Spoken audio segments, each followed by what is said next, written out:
நகராட்சி நிர்வாகத்துல காலி பணியிடங்களை நிரப்புறதுக்காக அதுல வந்து ஊழல் நடந்ததுன்னு சொல்லிட்டு KN நேரு மேல புகார் சொல்லியிருந்தாங்க. அதை பத்தி தான் இந்த வீடியோல பார்க்க போறோம். வாங்க டாபிக் உள்ள போகலாம்.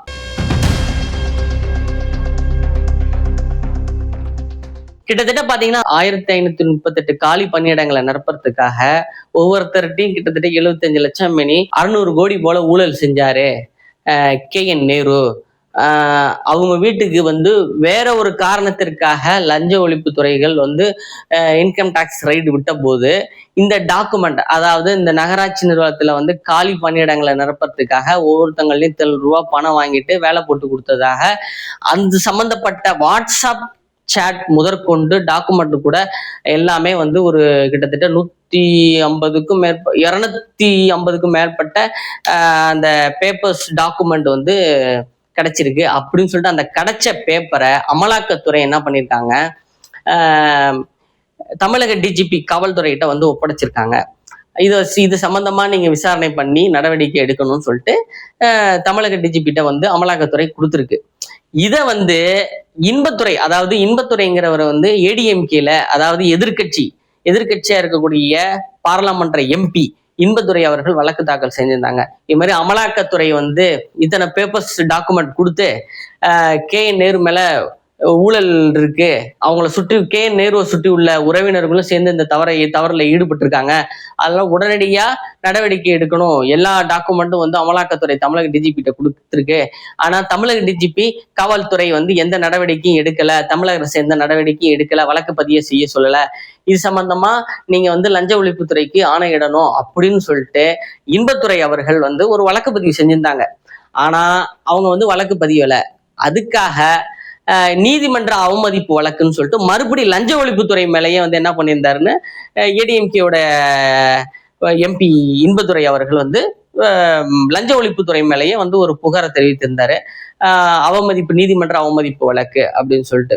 இதெல்லாம் வந்து பாத்தீங்கன்னா ஒரு நீதியரசர் வந்து விசாரணை பண்ணிக்கிட்டு வழக்கை ஒத்தி வச்சுக்கிட்டு அதுக்கான அந்த வழக்கினுடைய சரியான சாராம்சம் இன்னும் கிடைக்கல அப்படின்னு சொல்லிட்டு அவரும் வழக்கை ஒத்தி வச்சுக்கிட்டு இது வழக்கை தொடர்ச்சியா பார்த்துட்டு வர்றாரு. தற்சமயத்துல ஒரு யூடியூப் சேனல்ல சொல்லியிருந்தாங்க, இந்த வழக்கை விசாரிச்சுட்டு வந்த நீதியரசர் ஒருத்தர் இப்ப ரீசெண்டா வந்து இன்னொரு நீதியரசர் மாறிட்டாரு அப்படின்ற மாதிரி ஒரு யூடியூப் சேனல்ல சொல்லியிருந்தாங்க, ஒரு தனியார் யூடியூப் சேனல்ல சொல்லியிருந்தாங்க.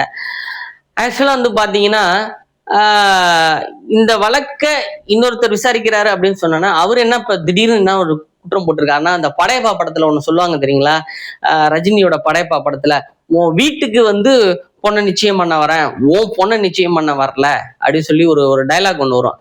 அந்த மாதிரியான ஒரு விஷயம் தான் இந்த வழக்குல ஒண்ணு நடந்திருக்கு. இப்ப அந்த நீதியரசர் என்ன சொல்லியிருக்காங்க அப்படின்னு இவர் என்ன சொன்னார்னா, ஆக்சுவலா வந்து பாத்தீங்கன்னா KN நேரு அவங்களுடைய வீட்டுல வந்து வேற ஒரு காரணத்துக்காக அமலாக்கத்துறை வந்து சோதனை செய்ய போனுச்சு. ஆனா அங்க வந்து இந்த டாக்குமெண்ட் கிடைச்சிச்சுன்னு தான் சொல்லியிருக்காங்களே தவிர அதுல வந்து அந்த டாக்குமெண்ட்ல வந்து KN நேரு பேர் வந்து எங்கேயும் குறிப்பிடல. நாங்களும் வந்து KN நேரு மேல வந்து எந்த விதமான ஆக்ஷன் எடுங்க அப்படின்னு நாங்க எங்கேயுமே இதுவரையும் குறிப்பிடல, எங்க நாங்க குறிப்பிட்டிருக்கோம் அப்படின்னு சொல்லிட்டு திடீர்னு ஒரு பரபரப்பா வந்து அந்த நீதியரசர் சொல்லியிருக்கிறதா வந்து அந்த தனியார் யூடியூப் சேனல்ல வந்து சொல்லியிருந்தாங்க. இது வந்து பாத்தீங்கன்னா இந்த வழக்கு அப்படியே தொடர்ச்சியா அந்த மாதிரி வந்துகிட்டு இருக்கு. இப்ப எலெக்ஷன் டயத்துல வந்து எலெக்ஷனுக்கு முன்னாடி வந்து இது சம்பந்தமா போய் KN நேருகிட்ட அப்பெல்லாம் கேட்டிருந்தாங்க, நிறைய பேர் போய் கேட்டிருந்தாங்க. அவரோட பிறந்த நாள் கூட எல்லாம் வந்துச்சு. அந்த டயத்துல இந்த கேஸ் சம்பந்தமா KN நேரு மேல ஆக்ஷன் எடுக்கணும் அப்படின்னு சொல்லியிருந்த போது அவர் என்ன பண்ணியிருந்தார், இந்த எலெக்ஷன் டயத்துல எலெக்ஷனுக்கு முன்னாடி ரொம்ப அப்செட் ஆயிட்டு யாரோ கட்சியில உள்ளவங்க தான் வந்து என்ன போட்டு கொடுத்துட்டாங்கன்னு போயிட்டு DMKல எல்லாம் அவர் பேசினதெல்லாம் கூட எல்லாம் நிறைய செய்திகள்லாம் வெளியானுச்சு. யாரும் வந்து எனக்கு வந்து திருச்சியில வந்து எனக்கு பேனர்லாம் வைக்கக்கூடாது, என் பிறந்தநாள் சம்பந்தமா யாரும் எனக்கு வாழ்த்தெல்லாம் சொல்ல வரக்கூடாது, நான் ரொம்ப டென்ஷன்ல இருக்கேன் அப்படிங்கிற மாதிரிலாம் அவர் காமிச்சுக்கிட்டாரு KN நேரு. இவரு வந்து அறிவாலயத்துக்கு போயிட்டு ஸ்டாலின் அவர்கள்ட்ட போயிட்டு என்னை வந்து கட்சியில உள்ளவங்க தான், எனக்கு வேண்டாதவங்க யாரோ தான் வந்து இந்த மாதிரி என்னை வந்து போட்டு கொடுத்துருக்காங்க, அப்படின்னு சொல்லிட்டு போய் போட்டு கொடுத்துருக்காரு. நான் என்ன கேட்கறேன்னா, ஆக்சுவலா வந்து இவரு தப்பே இப்ப நீதிமன்றம் என்ன சொல்லியிருக்கு, இவர் பேரை எங்கேயுமே குறிப்பு இல்லை, ஏன் இவரை போட்டு இவ்வளவு டார்ச்சர் பண்றீங்க அப்படின்னு அவர் சொல்லியிருக்காங்க. ஆனா நான் என்ன கேட்கிறேன்னா, இவர் தப்பு செய்யாத போது ஏன் இவரு பயப்படணும்? இவரு ஏன் வந்து எதிர்த்தரப்பு வழக்கறிஞ வச்சு நீங்க வந்து நான் தப்பு செய்யல, இது என்ன என் சம்பந்தப்பட்டது இல்ல, நான் அந்த மாதிரி எல்லாம் வாங்கல, இது என்னோட இது அப்படின்னு சொல்லிட்டு ஏன் அவர் சொல்லணும்னு தான் கேட்கிறேன். உங்களுக்கு புரியுங்களா? இவர் தப்பு செய்யல. தப்பு செய்யாத போது ஏன் இவர் வந்து ஒரு தமிழக அரசு சார்பா ஒரு வழக்கறிஞரை வச்சு ஏன் எதிர்த்தரப்புல அவர் வாதாடணும் அப்படிங்கிறது தான் எங்களுடைய ஒரு முக்கியமான ஒரு கேள்வியா இருக்கு. சாதாரணமா சொல்லிட்டு போயிடலாம், இதுக்கு எனக்கு சம்மந்தம் இல்லை, என் பேர் எங்க குறிப்பிட்டிருக்காங்களா, என்ன எதுக்கு கூப்பிடுறீங்க, ஏதாச்சும் ஒரு ஆதாரத்தை காமிங்க அப்படின்னு போயிடலாம். ஏன் இவர் ஒரு வழக்கறிஞரை வச்சு ஒரு ஃபோர்ஸா ஆப்போசிட்டுக்கு எதிராக வந்து இவர் ஏன் போராடுறாரு அப்படிங்கிறது தான் ஒரு முக்கியமான ஒரு கேள்வியா பார்க்கப்படுது. எது இருந்தாலும் ஊழல் நடந்தது உண்மை.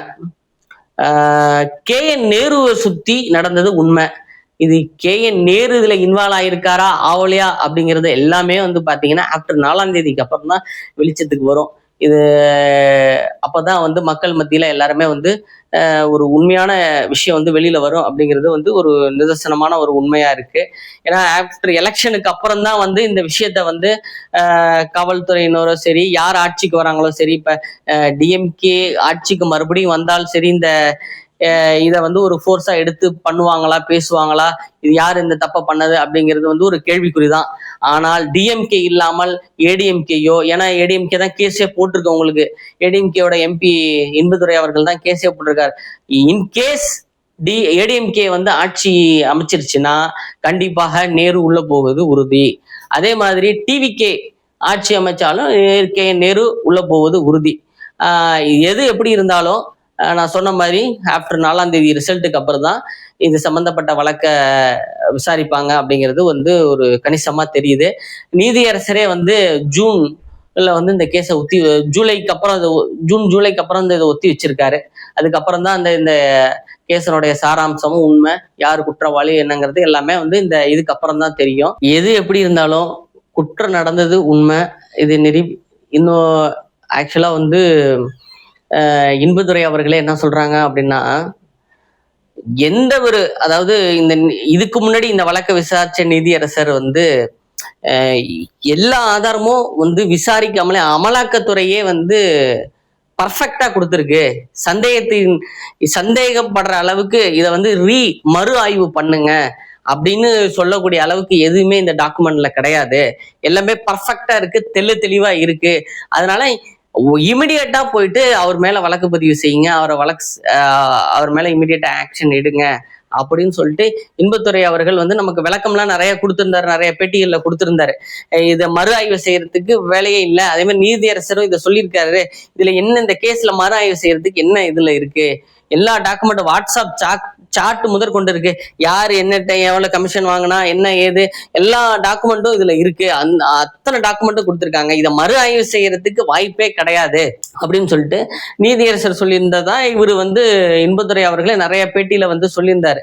அதனால வந்து இதை வந்து மறு ஆய்வு செய்யறதுக்கு வந்து வாய்ப்பு இல்லை, இமிடியேட்டா இப்ப புதுசா ஒரு நீதியரசர் வந்துட்டு இது வந்து நான் சொன்ன மாதிரிதான் KN நேரு பேரை வந்து எங்கேயுமே நான் நாங்க குறிப்பிடல, இது வந்து இந்த வழக்க விசாரிங்க, இது மாதிரி ஒரு புகார் இருக்கு, அவங்க வீட்டுல வந்து வேற விஷயமா தேட போனோம், இந்த டாக்குமெண்ட் கிடைச்சிருக்கு, இப்ப உதாரணத்துக்கு ஒருத்தன் வீட்டுல ஒரு இது கிடக்குன்னா அவன் தான் அது திருனா அப்படிங்கிற மாதிரி அர்த்தம் கிடையாது, இது எப்படி இங்க வந்துச்சுன்னு இந்த வழக்க விசாரிங்க அப்படின்னு தான் நாங்க சொல்லியிருக்கிறோமே தவிர KN நேரு தான் குற்றவாளி, KN நேருவை போய் அரெஸ்ட் பண்ணுங்க நாங்க எங்கேயுமே சொல்லவும் இல்லை, வழக்கு பதிவு சொல்லவும் இல்லை.